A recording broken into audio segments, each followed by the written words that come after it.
Hello and welcome to Nightmare Lullabies. As you settle in for the night, prepare to be immersed in a world of eerie whispers and unsettling tales, designed to both chill and soothe. Now, close your eyes, relax, and let the darkness carry you away. And if these nightly tales captivate you, feel free to join our community for more whispered secrets. The streets of Whitechapel were damp and cold in the autumn of 1888. London's East End was no stranger to crime and violence, but what unfolded in the late months of that year would go down in history as one of the most terrifying and perplexing murder cases ever recorded. A killer lurked in the shadows, targeting the city's most vulnerable women, leaving behind gruesome crime scenes that baffled authorities and sent waves of fear through the city. His name, Jack the Ripper. Whitechapel, in the late 19th century, was a place of hardship. The Industrial Revolution had brought thousands of people into London seeking work, but for many, life in the East End was a struggle for survival. The streets were overcrowded, the living conditions were squalid, and crime ran rampant. Prostitution was common, as many women had no other way to make a living. The police patrolled the streets, but their presence did little to curb the crime that seemed to fester in every alleyway. It was in this setting that the Ripper began his spree. The first known victim, Marion Nichols, was found in the early hours of August 31, 1888. Her body was discovered on Bucks Row, her throat slashed so deeply that it nearly severed her head. There were additional wounds on her abdomen, suggesting a level of brutality that went beyond a mere act of violence. The police were horrified, but they had no idea that this was only the beginning. Just over a week later, on September 8th, Annie Chapman was found murdered in Hanbury Street. Like Nichols, her throat had been slashed, but this time, the mutilations were even more severe. Her abdomen had been cut open, and her organs had been removed. The precision of the incisions led some investigators to believe that the killer had medical or anatomical knowledge. Theories began to swirl. Was the killer a butcher? A doctor? A deranged medical student? The press ran wild with speculation, fueling public hysteria. By the time the third and fourth victims, Elizabeth Stride and Catherine Eddowes, were killed on the same night, September 30th, the city was in a full-blown panic. Stride's murder was unusual. Unlike the others, she had only suffered a single cut to the throat, leading some to believe that the Ripper had been interrupted. Eddowes, however, bore the full brunt of his wrath. Her face was slashed, her abdomen ripped open, and parts of her body were removed with surgical precision. Her body was found in Mitre Square, just outside the jurisdiction of the Whitechapel police, complicating the investigation further. The police were desperate to catch the killer, but leads were few and unreliable. Witness testimonies were inconsistent, and forensic science was still in its infancy. At the time, the idea of fingerprint analysis or DNA evidence was unheard of. Investigators relied on physical descriptions and eyewitness reports, both of which varied wildly. Some claimed to have seen a man in a dark coat and hat lurking in the shadows. Others described a well-dressed gentleman with a medical bag. With no concrete leads, the investigation floundered. Then came the most brutal killing of all. On November 9th, Mary Jane Kelly, the fifth and final confirmed victim, was found in her room in Miller's Court. Unlike the others, she had been killed indoors, allowing the Ripper more time to work. The scene was horrific. Her body had been so severely mutilated that she was barely recognizable. Her organs were scattered around the room. Her face had been carved beyond recognition, and her body lay in a pool of blood. The brutality of this murder stunned even the most hardened detectives. With Mary Jane Kelly's murder, the killing spree seemed to stop. The police continued their investigations, but no arrests were made. Theories ranged from the killer fleeing the country to taking his own life. Some believed that the Ripper had moved on, starting a new spree elsewhere. Others thought he had been incarcerated for an unrelated crime. The truth remains unknown.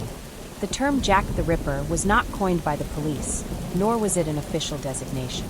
The name came from a series of taunting letters sent to the press, signed by someone claiming to be the killer himself. The most famous, the Dear Boss letter, was received by the Central News Agency on September 25, 1888. It was this letter that introduced the moniker Jack the Ripper, a name that would forever be associated with the case. Whether the letters were genuine or the work of a hoaxer remains one of the many mysteries surrounding the case.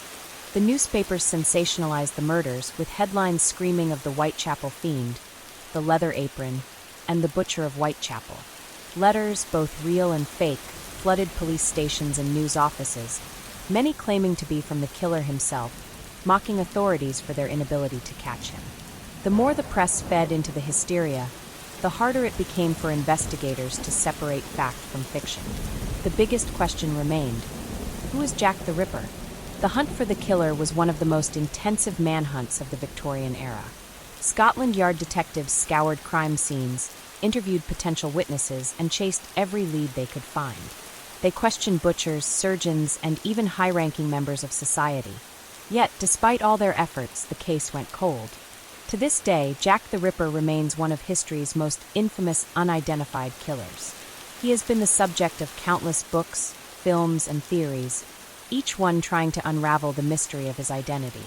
Some believe he was a doctor, others claim he was an aristocrat, and some even suspect he was a member of the royal family. Yet no theory has ever been conclusively proven. To understand how Jack the Ripper escaped justice, we must go back to the very beginning, to the first known victim, Marion Nichols, and retrace the horrifying events that followed. Step by step, murder by murder, we will explore the evidence, the suspects, and the theories that have kept this case alive for more than a century. Whitechapel, 1888. The night is silent, the gas lamps flickering. A figure moves in the shadows, unseen, unheard. And then a scream. The Ripper had struck again. The fear that gripped Whitechapel in 1888 was not just the result of random acts of violence. It was the work of a methodical, shadowy figure whose identity remains unknown to this day. While many crimes were attributed to Jack the Ripper, the police and historians generally agree on 5 victims whose murders share distinctive similarities. These women, often referred to as the canonical 5, became the center of one of history's greatest unsolved mysteries. Marion Nichols was discovered on August 31, 1888, in Bucks Row. She was a woman who had fallen on hard times, struggling to survive in Whitechapel's harsh conditions.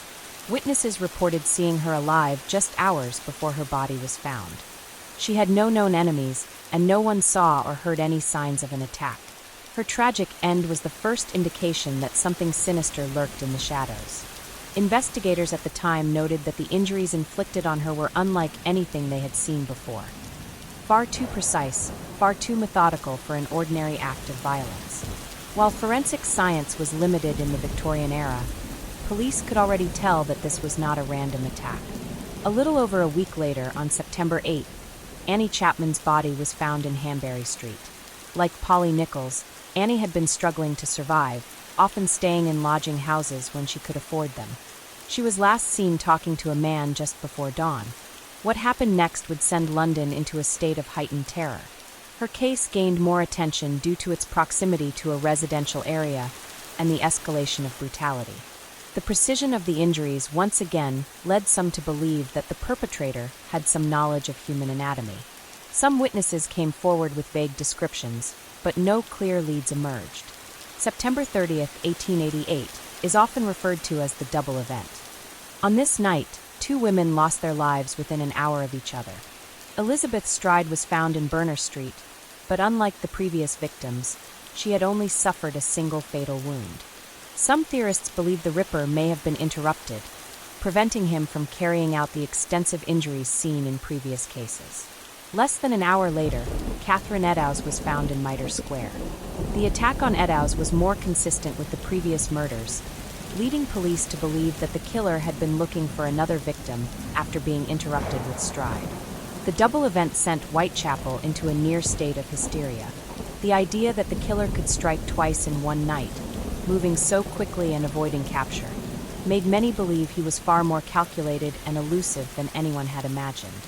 Unlike the others, Mary Jane Kelly was not found in the streets, but inside her rented room on November 9, 1888.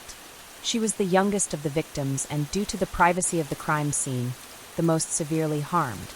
Some researchers believe this final act may have been the culmination of the killer's spree, suggesting that whatever compulsion had driven him had reached its peak. Her murder marked the end of the spree, at least as far as history records. After Kelly's case, the murders attributed to Jack the Ripper ceased. Whether he disappeared, was imprisoned for another crime, or fled the country remains unknown. One of the biggest challenges facing investigators was the lack of forensic science at the time.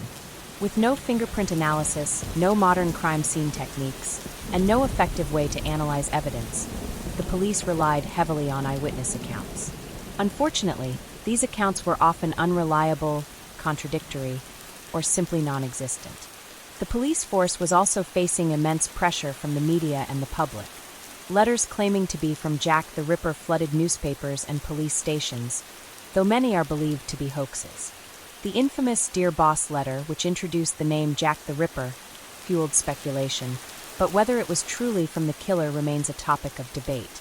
As the weeks passed, Whitechapel residents grew increasingly frustrated. The police were unable to catch the killer, and fear took hold of the streets. People no longer walked alone at night, and rumors of conspiracies, corruption, and cover-ups spread like wildfire. One of the greatest mysteries surrounding Jack the Ripper is why the murders abruptly ended. Theories range from the killer dying, being imprisoned for another crime, or fleeing the country. Some historians speculate that he may have had a specific motive, perhaps revenge, or a fixation on a particular type of victim. And once that motive was satisfied, he no longer had reason to continue. Whatever the truth may be, the Ripper's identity and motives remain unknown. He left behind a city in terror, a case that continues to baffle experts, and a legacy that endures in books, films, and theories more than a century later. Now that we understand the victims, we must turn our attention to the many suspects that have emerged over the years. Was Jack the Ripper a doctor? A butcher? A member of the royal family? In the next chapter, we will explore the most famous suspects and the evidence for and against them. London, 1888. The gaslights flicker, the streets are silent. But in the shadows, the mystery remains unsolved. Despite the best efforts of Scotland Yard and the Metropolitan Police, the identity of Jack the Ripper has remained one of the most enduring mysteries in criminal history. Over the years, countless theories and suspects have been put forward, with historians, amateur detectives, and forensic experts all attempting to piece together the puzzle of who could have committed these heinous crimes in Whitechapel. Some suspects were dismissed due to lack of evidence, while others have remained at the center of Ripperology for more than a century. One of the earliest suspects was Montague John Druitt, a barrister and schoolteacher who was known to have suffered from severe mental health issues. He was found dead in the River Thames in December 1888, shortly after the last confirmed Ripper murder. Some theorists believe that his death marked the end of the killing spree, leading them to suspect that he had been the killer all along. However, there was no direct evidence linking him to the murders, and some historians argue that his death was merely a coincidence. Another prominent suspect was Aaron Kosminski, a Polish barber who lived in Whitechapel at the time of the murders. Kosminski was known to have suffered from paranoid schizophrenia and was eventually committed to an asylum. A police memorandum from the time suggested that Kosminski was a likely suspect, and in recent years, DNA evidence from a shawl found at one of the crime scenes was said to have matched Kosminski's lineage. However, the reliability of this evidence has been widely disputed, as the chain of custody for the shawl was never properly documented, and contamination over the years cannot be ruled out. Dr. Francis Tumblety, an American quack doctor, was also considered a suspect due to his well-documented hatred of women and his history of posing as a physician despite lacking any legitimate medical credentials. Tumblety was known to have fled England shortly after the Ripper murders, leading some to speculate that he left out of fear of being caught. However, there was no concrete evidence tying him to the crimes, and many believe he was simply an eccentric figure who happened to be in the wrong place at the wrong time. One of the more sensational theories involves Sir William Gull, a physician to Queen Victoria, and the idea that the Ripper killings were part of a larger conspiracy involving the British royal family.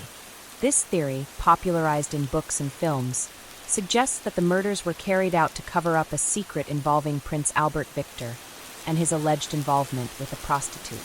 While compelling in fiction, there is no historical evidence to support this theory, and it is largely dismissed by serious researchers. Walter Sickert, a famous painter, has also been accused of being Jack the Ripper.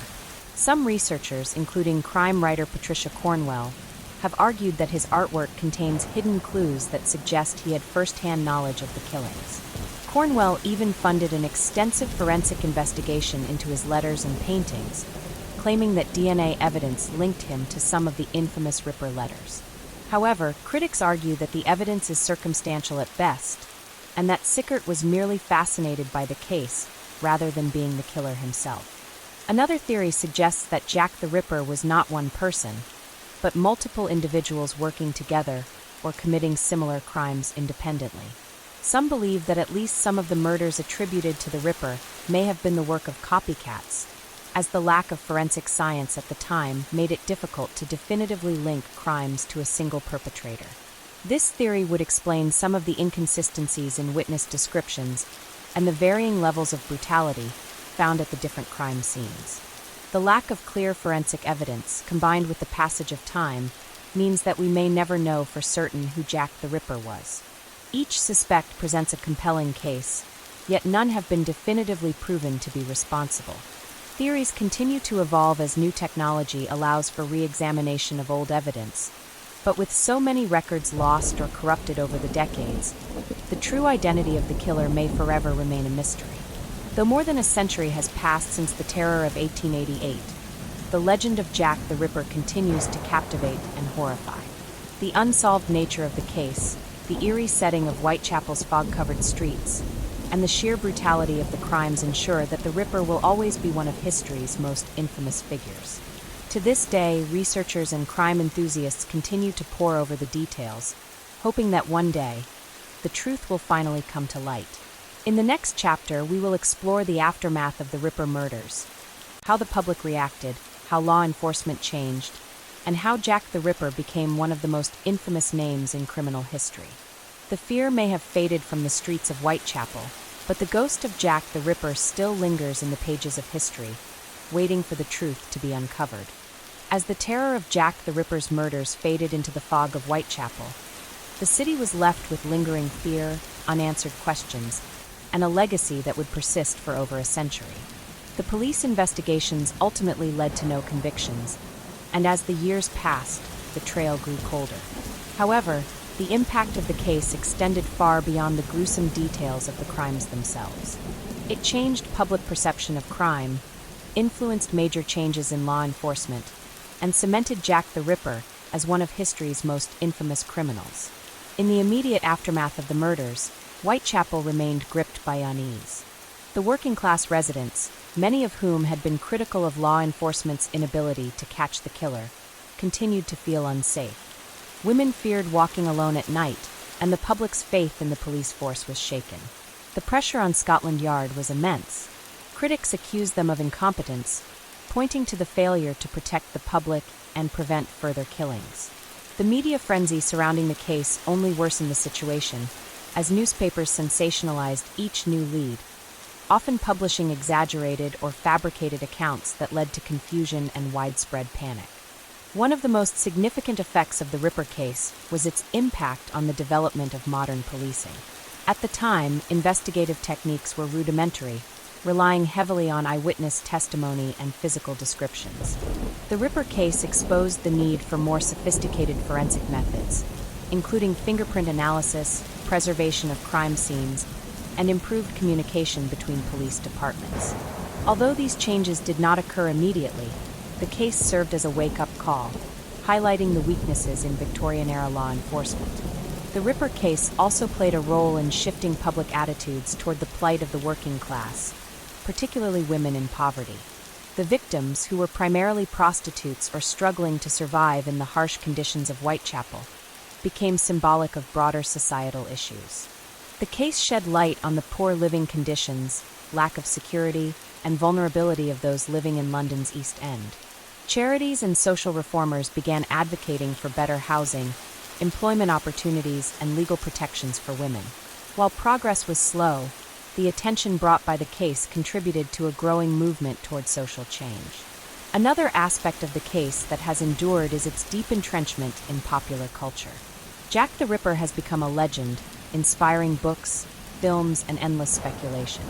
the mystery of his identity continues to captivate both historians and the general public, with new theories emerging even in modern times. True crime enthusiasts and forensic experts continue to analyze the available evidence, using advancements in technology to re-evaluate old leads. Yet, despite these efforts, Jack the Ripper's identity remains unknown, making him one of the most enigmatic figures in criminal history. The name Jack the Ripper has also been adopted into horror fiction, detective stories, and urban legends, further embedding the figure into popular consciousness. The eerie, fog-laden streets of Victorian London serve as the perfect backdrop for tales of mystery and suspense. The notion of an unknown killer stalking the dark alleys, escaping justice and leaving behind only fear and speculation, has become one of the defining archetypes of crime fiction. Even in Whitechapel today, the Ripper's legacy lingers.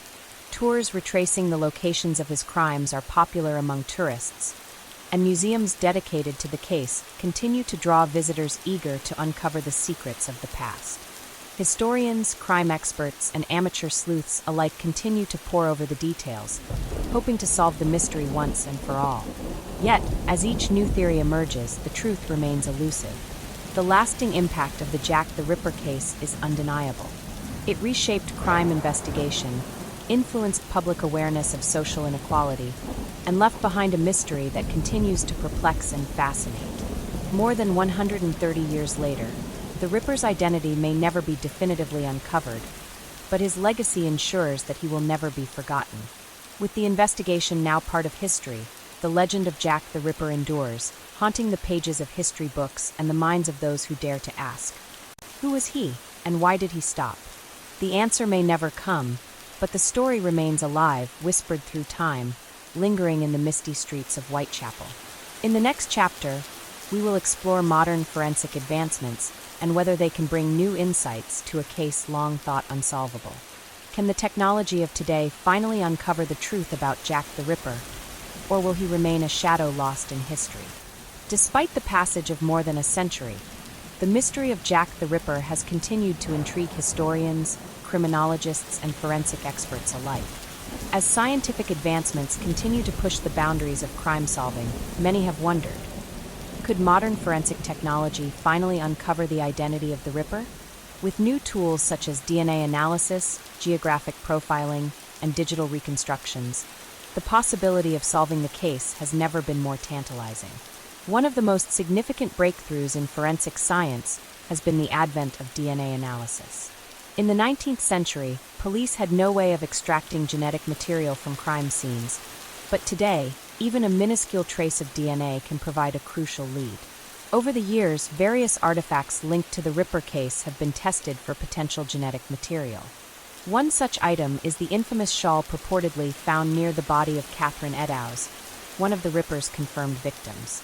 In 2019, forensic experts claimed to have extracted mitochondrial DNA from the shawl and linked it to a suspect, Aaron Kosminski, a Polish barber who had been a primary suspect during the original investigation. However, skepticism remains.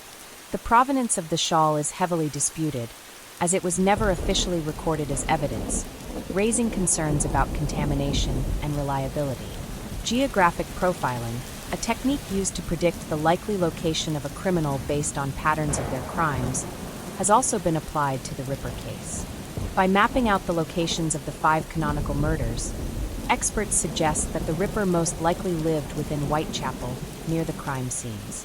Some criminologists have even narrowed it down to a few streets, theorizing that he may have lived or worked in the area, making him familiar with the dark alleys and escape routes. While this technique doesn't provide a definitive identity, it does reinforce the idea that the killer was a local figure rather than an outsider. Another avenue of modern investigation involves handwriting analysis. The infamous letters signed by Jack the Ripper have been studied for decades, with many dismissed as hoaxes. However, forensic linguists and handwriting experts have used digital software to compare the letters with known suspects' handwriting. While no conclusive match has been found, some analysts believe that the linguistic patterns in the letters could still hold clues as to the identity of their author. Additionally, advancements in criminal psychology have allowed experts to create psychological profiles of Jack the Ripper. Behavioral analysts studying the case suggest that the killer exhibited traits of an organized offender, possibly someone with medical or anatomical knowledge. The precision of the injuries, particularly in the case of Annie Chapman and Catherine Eddowes, has led to speculation that the Ripper may have been a butcher, surgeon, or mortuary worker. However, without concrete forensic evidence, these theories remain speculative. The digitization of historical records has also played a role in modern Ripper investigations. Previously unseen police reports, witness statements, and autopsy records have surfaced, providing fresh insights. Amateur sleuths and professional criminologists alike have combed through these documents, hoping to find overlooked details that could finally crack the case. One of the biggest challenges, however, remains the sheer volume of misinformation surrounding Jack the Ripper. Over the decades, myths, exaggerations, and conspiracy theories have clouded the facts, making it difficult to separate truth from fiction. Despite these modern advancements, the reality remains that solving a 130-year-old case presents immense challenges. Evidence has been lost, degraded, or tampered with over time. Suspects and witnesses have long since passed away, leaving no way to verify certain accounts. Even if a new forensic discovery were made, its credibility would always be questioned due to the lack of a direct chain of custody from the original crime scenes. While modern forensics has provided intriguing leads and reinforced certain theories, the likelihood of definitively identifying Jack the Ripper remains slim. The case continues to stand as a testament to the evolution of criminal investigation, showing how far forensic science has come and yet, in some ways, how much remains beyond our grasp. The question still lingers.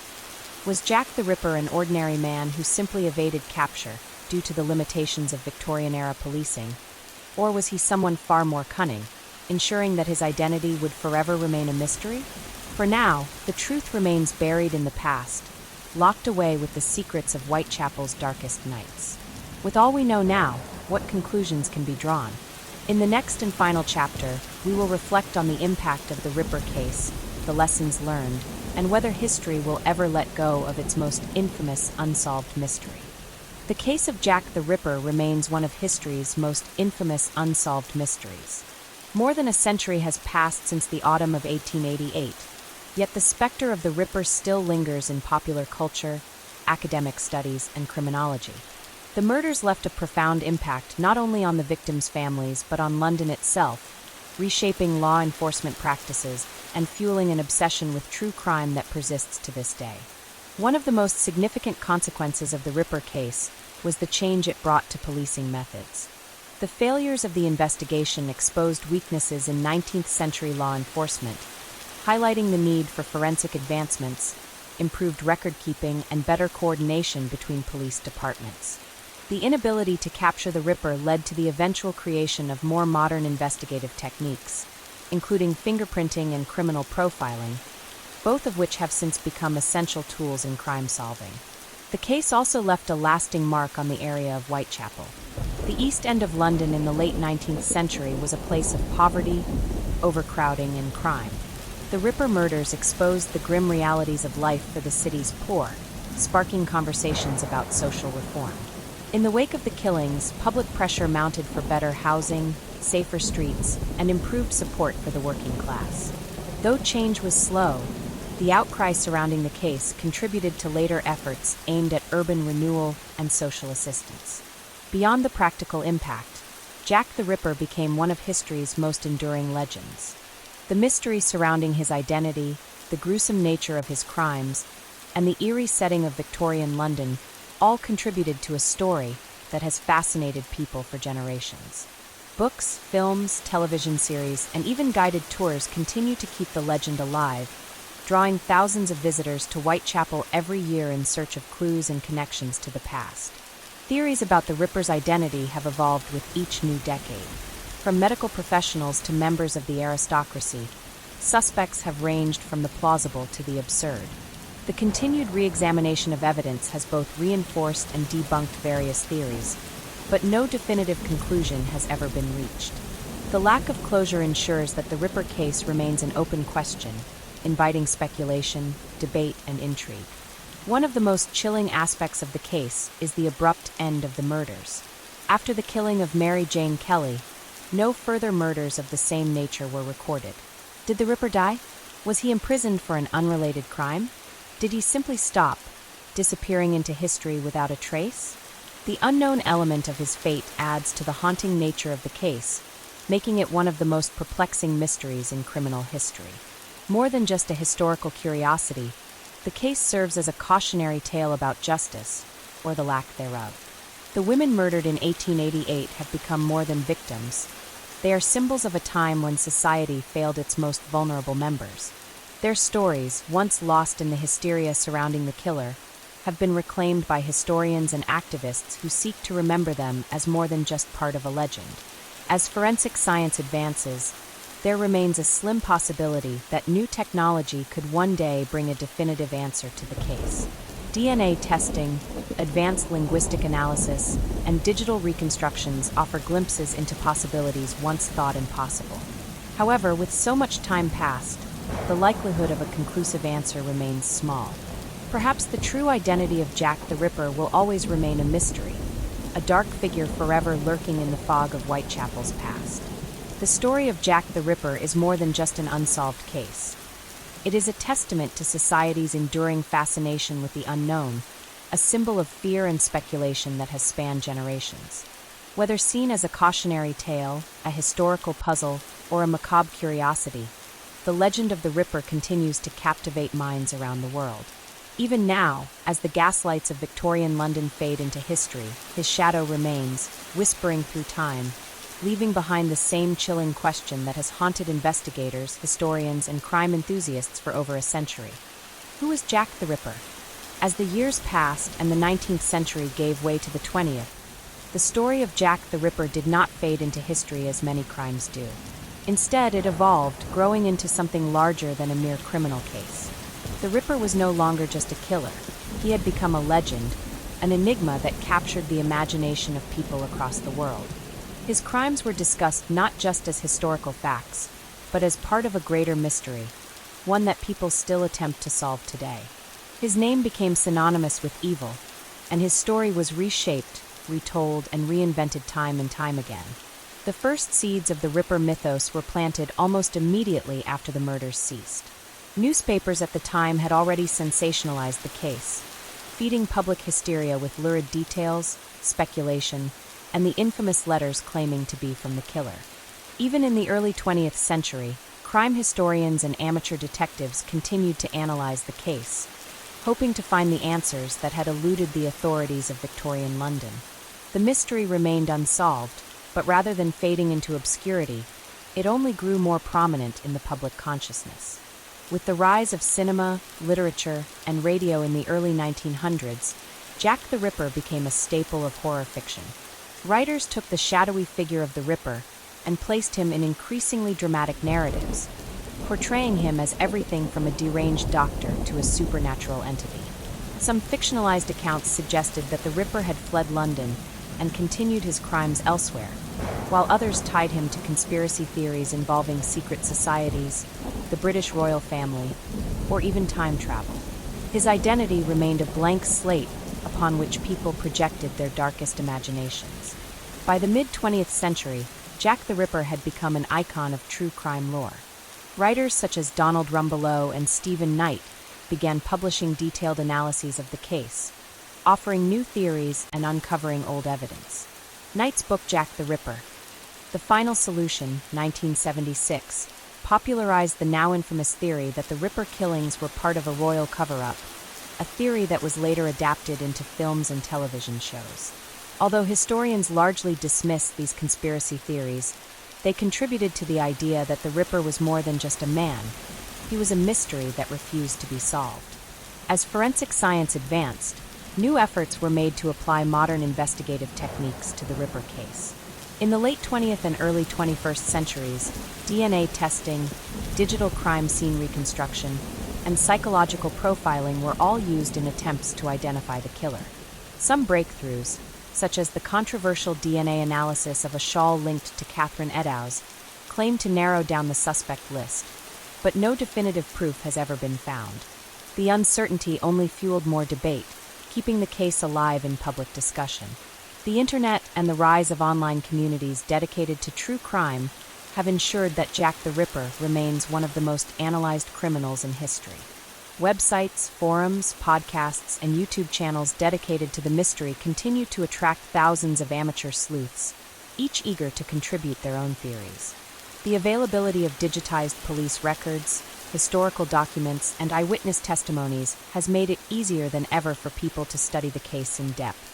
Yet, despite all this information, no consensus has been reached on the killer's identity. One of the most fascinating aspects of the Ripper case is its ability to endure. Unlike many other historical crimes, which are eventually solved or forgotten, the Ripper's story has only grown with time. His legend has been adapted into countless books, films, TV series, and even video games. He has been portrayed as everything from a mad doctor to a tormented soul, from a mere man to something almost mythological. His victims, once forgotten in the chaos of the investigation, are now remembered and honored, their names no longer overshadowed by the killer's infamy. Despite all this, the most enduring mystery remains the same. Who was Jack the Ripper? Did he die shortly after the murders? Was he imprisoned for another crime? Did he flee London and continue his killings elsewhere? Or did he simply stop, blending back into the shadows of Whitechapel, forever eluding justice? With each passing year, the likelihood of uncovering the truth grows slimmer, yet the fascination with the case remains as strong as ever. As we move into the final chapter, we will reflect on what the Jack the Ripper case has taught us, not just about crime and justice, but about society's unending obsession with mysteries that refuse to be solved. The story of Jack the Ripper is more than just a cold case. It is a reflection of society's fears, fascinations, and failures. More than 130 years after the brutal Whitechapel murders, historians, forensic experts, and true crime enthusiasts continue to debate the case, driven by an enduring desire to solve the mystery once and for all. However, while the identity of the Ripper remains unknown, the case has left behind valuable lessons about crime, justice, and the nature of historical storytelling. One of the most important takeaways from the Ripper case is how it exposed the deep inequalities of Victorian society. The victims, all women living in poverty, were largely overlooked in life, only gaining widespread attention through the horror of their deaths. Their plight was a stark reminder of the vulnerability of the lower class in 19th century London, particularly women who had little to no access to resources or protection. The case forced public discourse about social issues that had long been ignored, highlighting the desperate conditions in Whitechapel and sparking conversations about urban reform. Another critical lesson learned from the case is the evolution of criminal investigation. The failure to capture the Ripper demonstrated the limitations of 19th century policing. Investigators lacked the tools and forensic techniques available today, relying primarily on witness statements and circumstantial evidence. The shortcomings of the Ripper investigation later influenced the development of modern forensic science, including fingerprint analysis, crime scene preservation, and geographic profiling. If the same crimes occurred today, advancements in DNA testing and digital forensics would likely provide definitive answers that were impossible in 1888. The case also sheds light on the role of the media in shaping public perception. The newspapers of the time played a significant role in spreading both information and misinformation about the killings. Sensationalized headlines and exaggerated reports fueled hysteria, sometimes hindering the investigation rather than helping it. The Ripper case marked the beginning of the media's deep involvement in criminal cases, a trend that continues to this day with true crime documentaries, investigative journalism, and online crime-solving communities.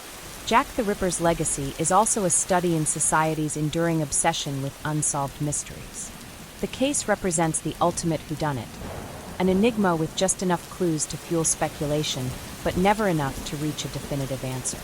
While many historical crimes have been forgotten, the Ripper case remains deeply embedded in popular culture, adapted into countless books, films, and TV series. The fascination with the unknown keeps the case alive, with every new theory and forensic breakthrough reigniting public interest.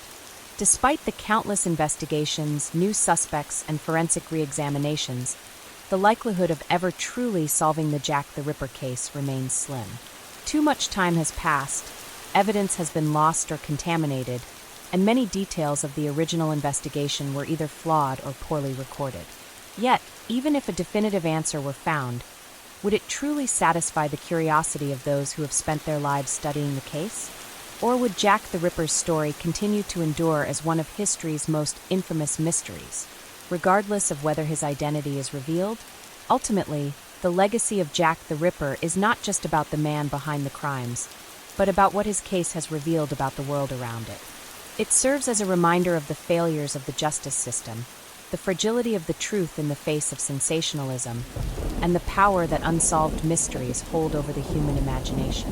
Whether he was a lone killer, a product of deeper societal issues, or simply a legend inflated by time, his shadow remains a chilling presence in history. As the gaslights of Victorian London fade into memory, one thing is certain: the name Jack the Ripper will never be forgotten. He remains a symbol of the unknown, a dark enigma that will forever haunt the streets of Whitechapel and the minds of those who seek to uncover his secrets. From the moment the body of Marion Nichols was discovered on August 31st, 1888, the police were faced with one of the most complex and frustrating investigations in history. The detectives of Scotland Yard and the Metropolitan Police were tasked with hunting a killer unlike any they had encountered before. In an era before forensic science as we know it today, they had to rely on witness statements, physical descriptions, and old-fashioned detective work to track down the murderer who haunted the streets of Whitechapel. The primary investigators on the case were Detective Inspector Frederick Aberline, Superintendent Thomas Arnold, and Chief Inspector Donald Swanson. Aberline, a seasoned detective with extensive knowledge of London's East End, was assigned to oversee the investigation on the ground. He was known for his methodical approach and ability to blend in with the working-class communities where the murders had taken place. However, even his expertise was not enough to bring Jack the Ripper to justice. One of the biggest challenges the police faced was the sheer lack of reliable witnesses. Whitechapel was a crowded, chaotic district filled with narrow alleys, dimly lit streets, and people who often distrusted law enforcement. Many residents were reluctant to speak to the authorities, and those who did often provided conflicting accounts. Several witnesses claimed to have seen a man accompanying the victims shortly before their deaths, but descriptions varied wildly. Some described him as well-dressed, while others said he was rough-looking and of lower-class status.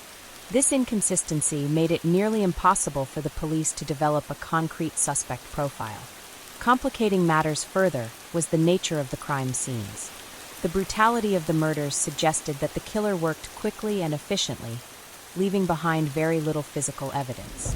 Unlike modern crime scene investigators, the detectives of 1888 had no access to fingerprinting, blood analysis, or other forensic tools that could have helped identify the perpetrator.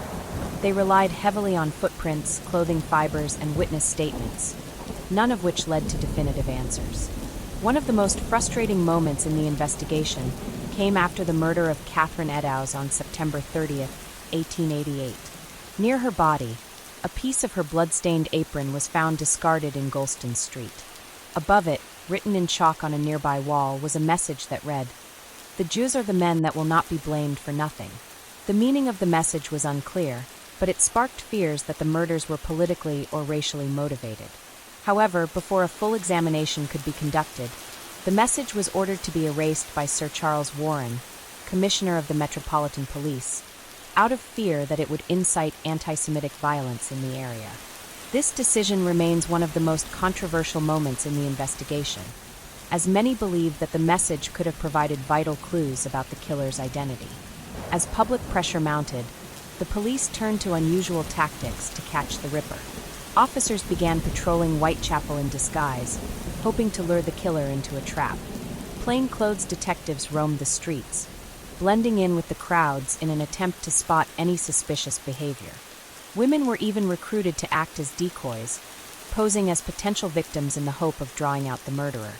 However, none of these efforts led to a breakthrough. The police also received hundreds of letters claiming to be from the killer himself. The most famous of these was the Dear Boss letter, sent to the Central News Agency on September 25, 1888. In it, the writer taunted the police, boasting about the killings and signing the letter with the now infamous name, Jack the Ripper. While the authenticity of the letter remains debated, it was enough to give the killer an identity that would live on in history. As weeks turned into months, frustration within the Metropolitan Police grew. The inability to capture the Ripper damaged their reputation, with newspapers openly criticizing their handling of the case. Some even suggested that the police were covering up the identity of the killer to protect someone in power. The public outcry was so severe that Commissioner Warren ultimately resigned in November 1888, just days after the murder of Mary Jane Kelly. One of the final and most desperate attempts to catch Jack the Ripper was the creation of the Whitechapel Vigilance Committee. This group, formed by concerned citizens, patrolled the streets at night, determined to succeed where the police had failed. Armed with whistles and clubs, they monitored the alleyways and questioned suspicious individuals. Despite their efforts, they too were unable to stop the murders. By the time the killings ceased, the police had interviewed over 2,000 people, investigated more than 300 suspects, and detained at least 80 individuals for questioning. Yet, no arrests were ever made. The case eventually went cold, and Jack the Ripper vanished as suddenly as he had appeared. The failure of the investigation remains one of the greatest unsolved mysteries in criminology. Did the Ripper outsmart the police, or was he simply lucky? Were key pieces of evidence overlooked, or was the case doomed from the start due to the limitations of 19th century policing? Whatever the answer, the investigation of Jack the Ripper stands as both a cautionary tale and a pivotal moment in the evolution of modern law enforcement. In the next chapter, we will examine the infamous Ripper letters in greater detail, analyzing their content, their impact on the case, and whether any of them were truly written by the killer himself. Among the many mysteries surrounding Jack the Ripper, few are as debated as the letters attributed to him. During the height of the Whitechapel murders, police and newspapers received hundreds of messages claiming to be from the killer. While most were dismissed as hoaxes, a handful became infamous, shaping public perception of the murderer and solidifying his legend. These letters taunted the authorities, mocked their failures, and even hinted at future crimes. But were any of them truly written by Jack the Ripper? The most well-known of these is the Dear Boss letter, received by the Central News Agency on September 25, 1888. Written in a disturbingly casual tone, the letter boasted about the murders, mocked the police's inability to catch the killer, and signed off with the now infamous name, Jack the Ripper. This was the first time the name had been used in connection with the murders, and it quickly caught the public's imagination. The press published the letter in full, and soon, the killer was no longer a nameless figure haunting Whitechapel. He had an identity. But was the letter genuine? Many suspect that it was the work of an opportunistic journalist seeking to sensationalize the story further. Shortly after, on October 1st, the Saucy Jack postcard arrived. It referenced the recent murders of Elizabeth Stride and Catherine Eddowes, known as the Double Event, and claimed credit for both. The postcard was written in the same tone as the Dear Boss letter, reinforcing the idea that it had come from the same person. However, police remained skeptical, as details of the murders had already been widely reported in newspapers by that time. The likelihood that the postcard was from a genuine source was slim, but it fueled the public's terror nonetheless.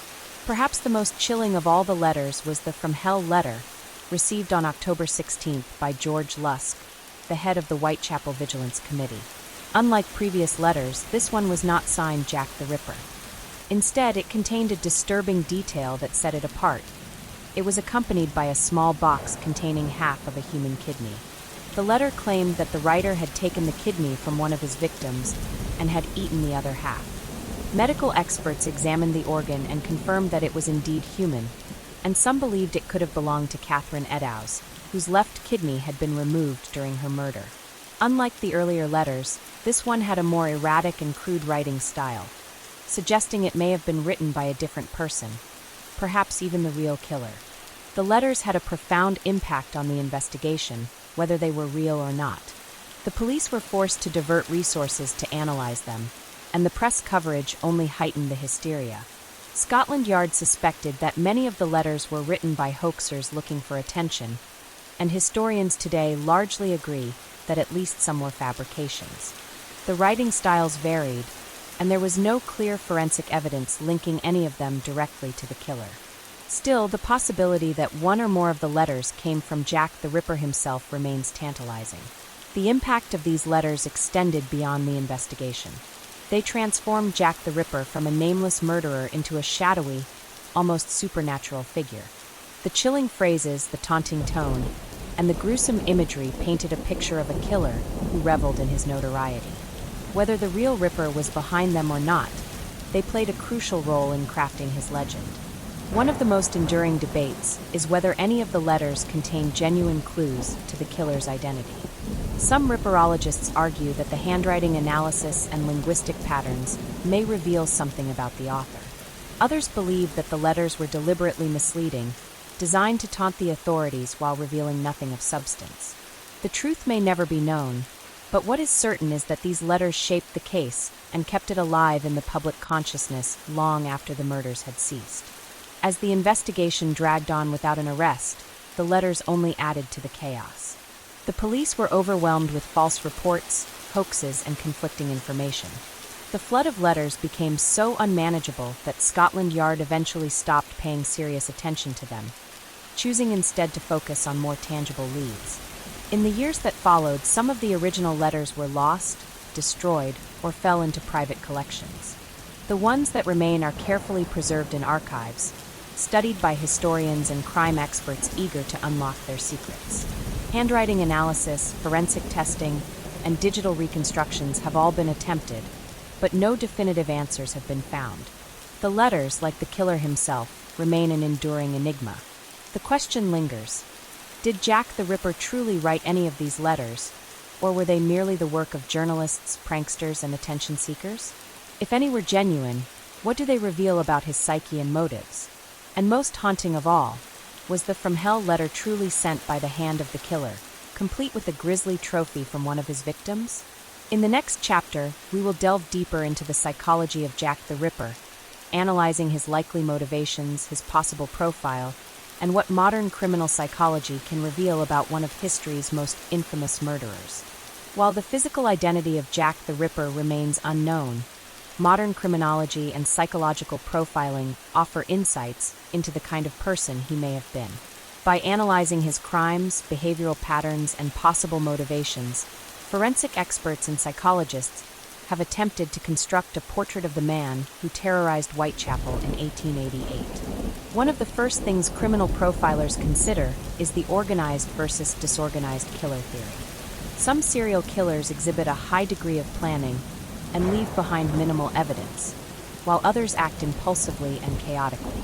Jack the Ripper appears to have exhibited traits of both. His ability to evade capture suggests a level of premeditation and knowledge of the area, but the brutality of the attacks, particularly the increasing violence seen in the later murders, suggests escalating rage and a loss of control.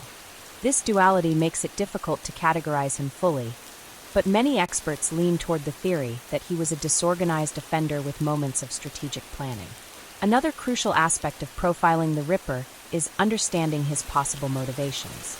Serial killers often act on deep-seated compulsions, which can stem from psychological trauma, social isolation, or personality disorders. Many criminologists believe that the Ripper harbored intense resentment towards women, particularly those who were perceived as vulnerable or immoral by Victorian standards. Given that all of his victims were prostitutes or women living in extreme poverty, it is likely that his killings were fueled by misogyny, control, and possibly a twisted sense of moral judgment. One theory suggests that Jack the Ripper may have had paraphilic disorders, which are extreme and abnormal sexual fixations. Some serial killers are known to derive satisfaction not just from the act of murder, but from the power and domination it grants them over their victims. The mutilations inflicted on the Ripper's victims, particularly the removal of internal organs, suggest that the killer may have had a fascination with anatomy or a medical background. However, this theory is debated, as the precise nature of the cuts could also be attributed to opportunistic brutality rather than surgical skill. Criminal profilers also examine the concept of psychopathy versus psychosis. A psychopath is someone who lacks empathy and manipulates others without remorse, while a psychotic individual may suffer from delusions, hallucinations, or a detachment from reality. There is no clear evidence that Jack the Ripper experienced psychosis, as his crimes did not appear to be erratic in nature. Instead, he likely possessed a high degree of psychopathy, allowing him to commit these horrific murders without guilt or hesitation. His ability to blend in with society, evade detection, and possibly even resume a normal life after the killings stopped further supports this theory. The Ripper's choice of location also provides insight into his psychological makeup. Whitechapel, with its dark alleys, impoverished communities, and transient population, was the perfect hunting ground for someone who wanted to remain unnoticed. The fact that the murders were committed in public, yet avoided immediate detection, suggests that the Ripper was comfortable in the area, possibly even a local resident who knew the movements of the police and his victims. One of the most widely discussed elements of the case is why the murders suddenly stopped. Serial killers do not typically halt their crimes unless they are incarcerated, killed, or otherwise prevented from continuing. Some experts theorize that the Ripper may have been arrested for an unrelated crime, committed to a mental institution, or even left London altogether. Another possibility is that he may have died shortly after the last confirmed murder, bringing his reign of terror to an abrupt and untraceable end. Modern forensic psychology has also compared Jack the Ripper's crimes to those of later serial killers, such as the Zodiac Killer, Ted Bundy, and the Boston Strangler. While their methods and motivations varied, all of these killers shared a sense of arrogance and a desire for notoriety.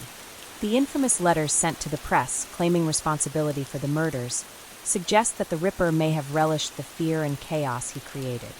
Whether these letters were genuine or hoaxes, the public's reaction reinforced the idea that the killer saw himself as untouchable. Despite the efforts of criminal profilers, the psychological profile of Jack the Ripper remains speculative. Without concrete evidence, his true nature can only be inferred based on the patterns of his crimes. However, one thing remains clear. He was a predator who carefully selected his victims, executed his killings with chilling precision, and disappeared into the fog of history without a trace. In the next chapter, we will explore how Jack the Ripper has influenced modern true crime investigations and what his case has taught us about criminal behavior, investigative techniques, and the evolution of forensic science. The case of Jack the Ripper is not just an unsolved historical mystery. It has profoundly influenced the way modern criminal investigations are conducted. The failure of law enforcement to catch the Ripper led to significant advancements in policing, forensic science, and criminal profiling, shaping the tools and methods that investigators rely on today. One of the most notable ways in which the Ripper case influenced law enforcement was the development of forensic science. In 1888, investigators lacked the ability to analyze blood, fingerprints, or DNA evidence. The crime scenes of the Ripper murders were frequently contaminated by onlookers, and important clues were often lost. Today, crime scene preservation is a top priority for law enforcement, with strict protocols in place to prevent evidence tampering or destruction.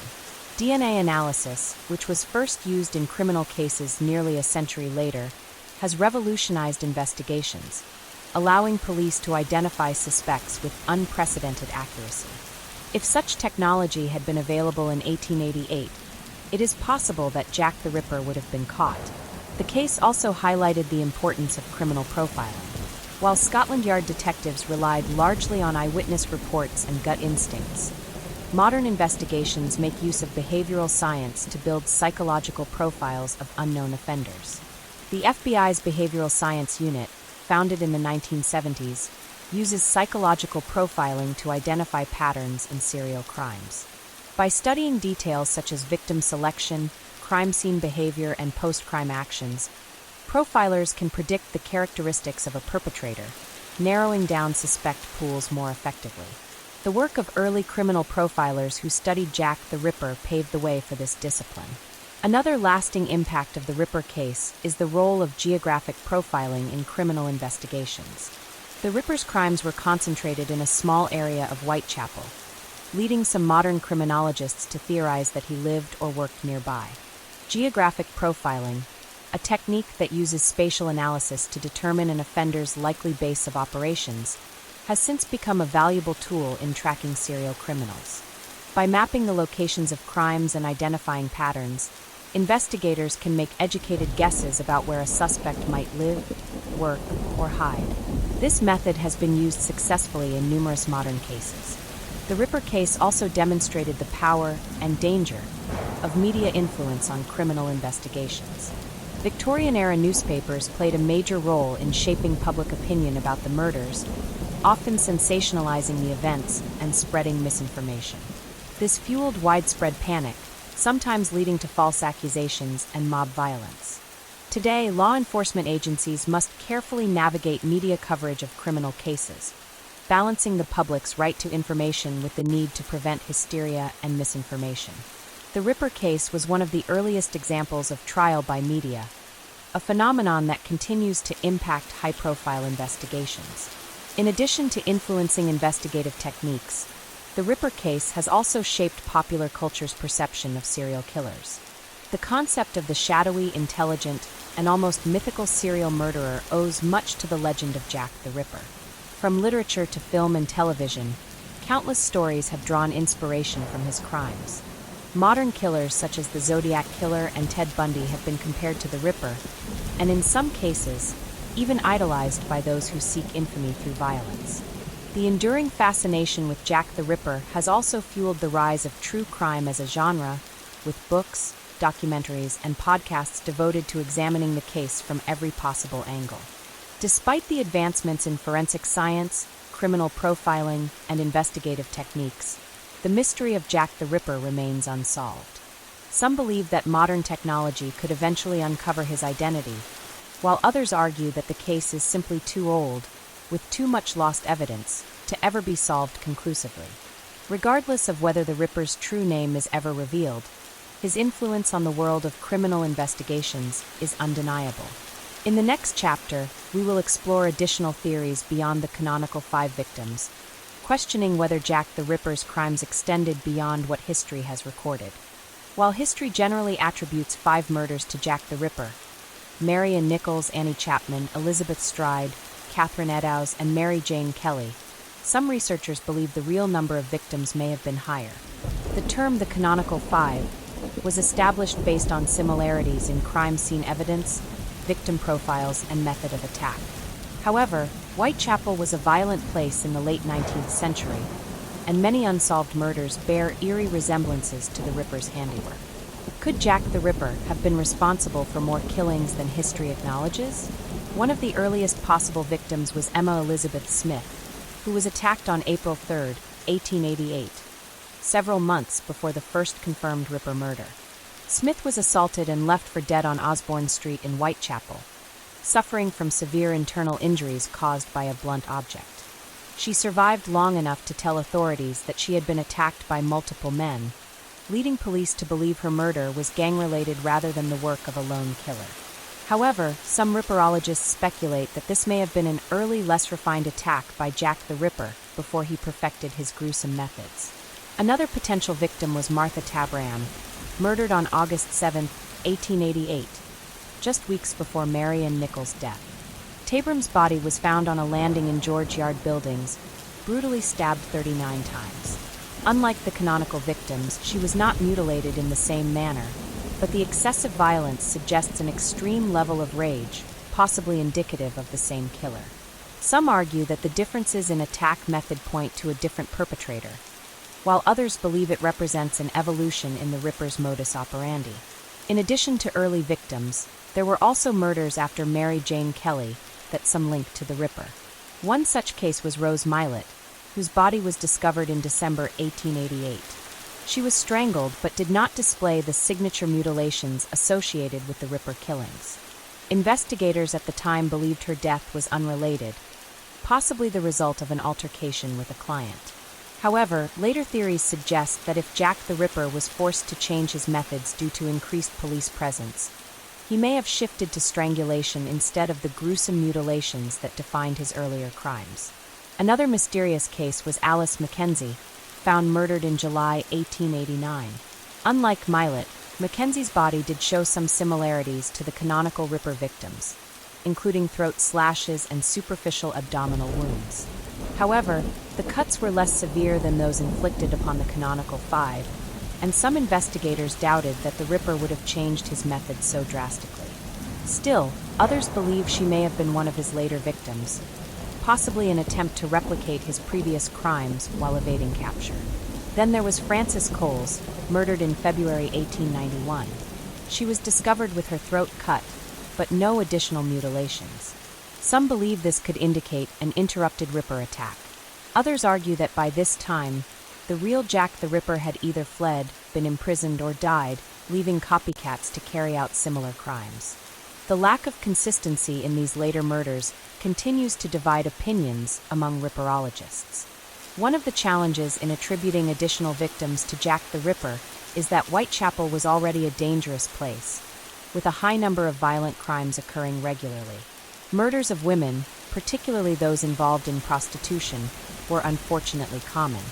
Without clear forensic evidence linking these additional cases to the Ripper, it is difficult to say definitively whether he was responsible for more than the canonical 5. Modern crime analysis suggests that serial killers often escalate in their crimes rather than simply stopping. If Jack the Ripper did not die or get arrested, why would he have ceased killing so abruptly?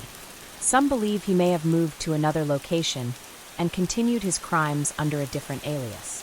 Others theorize that he may have changed his methods to avoid detection, blending into the criminal underworld in a way that made further murders less conspicuous. Despite extensive research and speculation, the true number of Jack the Ripper's victims remains a mystery.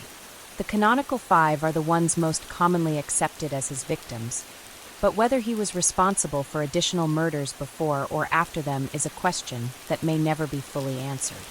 If he did kill more, those victims remain lost in history, their stories overshadowed by the infamy of the Whitechapel Murders. In the next chapter, we will explore the modern-day fascination with Jack the Ripper and how the case continues to shape pop culture, tourism, and criminology more than 130 years later. More than a century after the Whitechapel Murders, Jack the Ripper remains one of the most infamous criminals in history. Despite the passage of time, the mystery surrounding his identity and motives has only grown, fueling an enduring fascination with his crimes. This chapter explores how Jack the Ripper has influenced modern culture, from books and films to criminology and tourism, and why he remains such a compelling figure today. One of the primary reasons the Ripper case continues to captivate people is the sheer mystery surrounding it. Unlike many other serial killers, Jack the Ripper was never caught, and his identity remains unknown. The lack of closure has turned his case into the ultimate unsolved mystery, inviting endless speculation and theorizing. Historians, detectives, and amateur sleuths have all attempted to piece together the evidence, yet no definitive answer has been found. The possibility that a crucial piece of evidence might still be uncovered fuels an ongoing quest for the truth. Jack the Ripper's legacy is also tied to his role in shaping the modern true crime genre. The Whitechapel Murders were among the first crimes to receive extensive media coverage, with newspapers publishing detailed reports and sensationalized stories that captivated Victorian readers. This marked the beginning of public fascination with serial killers, a trend that continues to this day. Modern true crime documentaries, podcasts, and books frequently revisit the Ripper case, exploring new theories and dissecting old evidence. His legend laid the foundation for public interest in criminal profiling, forensic science, and psychological analysis. Hollywood and literature have played a significant role in keeping the Ripper's name alive.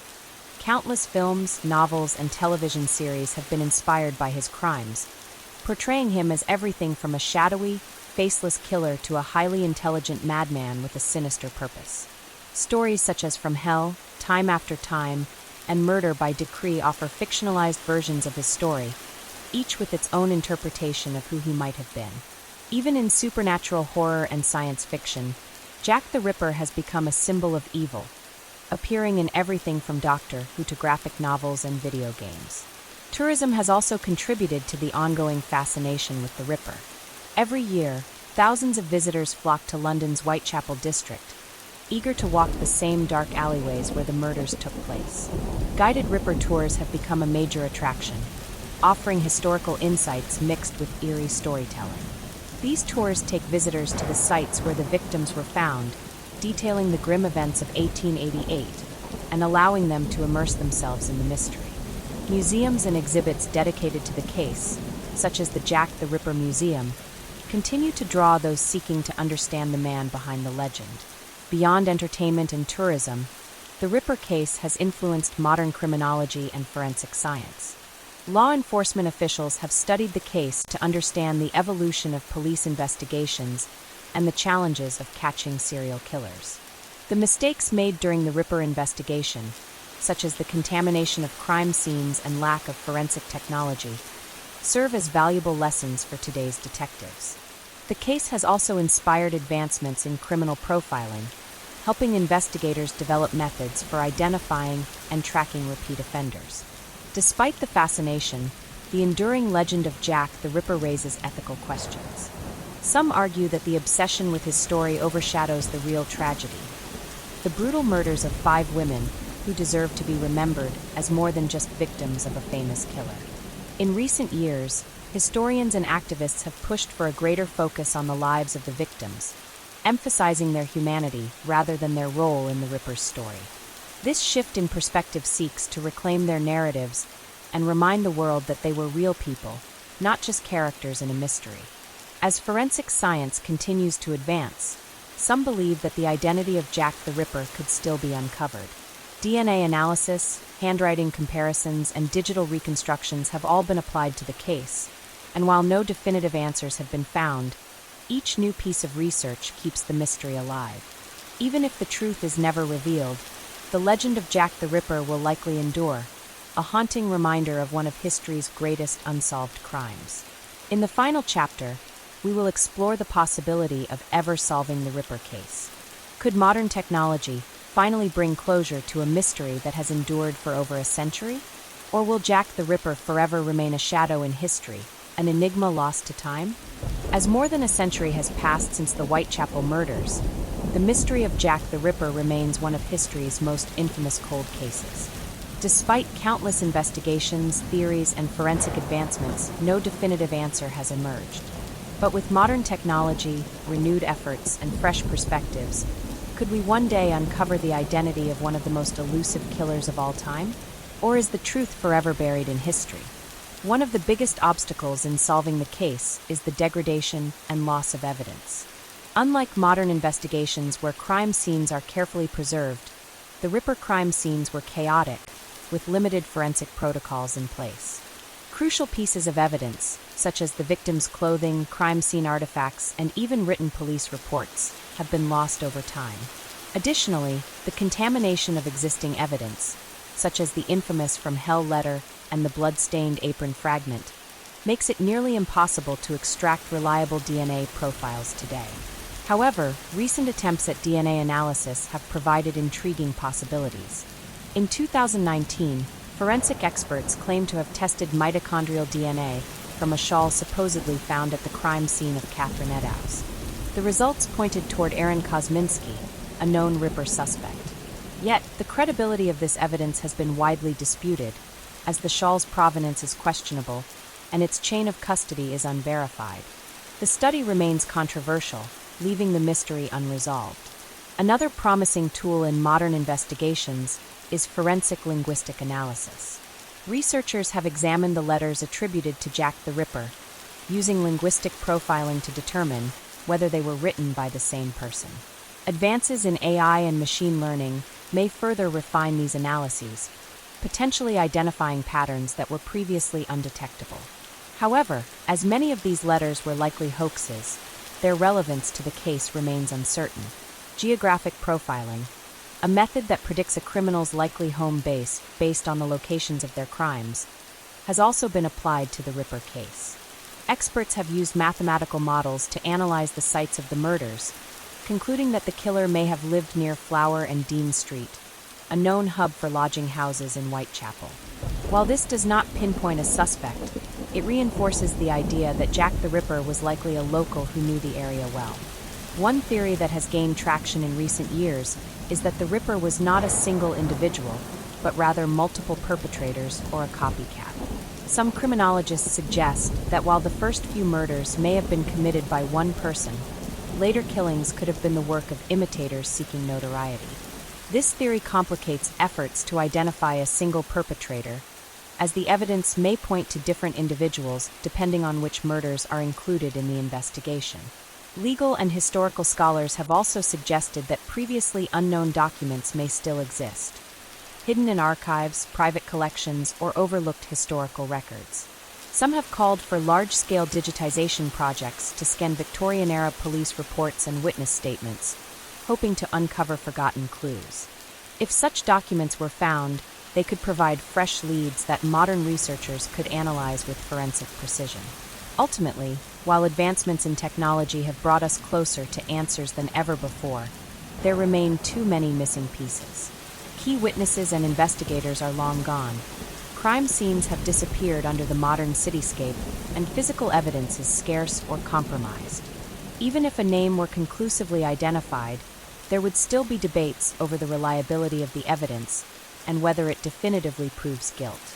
Yet, the search for Jack the Ripper's identity is unlikely to end. New theories will continue to emerge, fresh discoveries will reignite interest, and forensic science will keep advancing. Whether the mystery is ever truly solved or not, Jack the Ripper remains a symbol of the unknown, a dark enigma lurking in the fog of history. His legend will endure, inspiring curiosity, fear, and debate for generations to come. And so, as the gaslights of Victorian London flicker into history, the whispers of Jack the Ripper remain, reminding us that some mysteries refuse to be buried, even after more than a century of searching.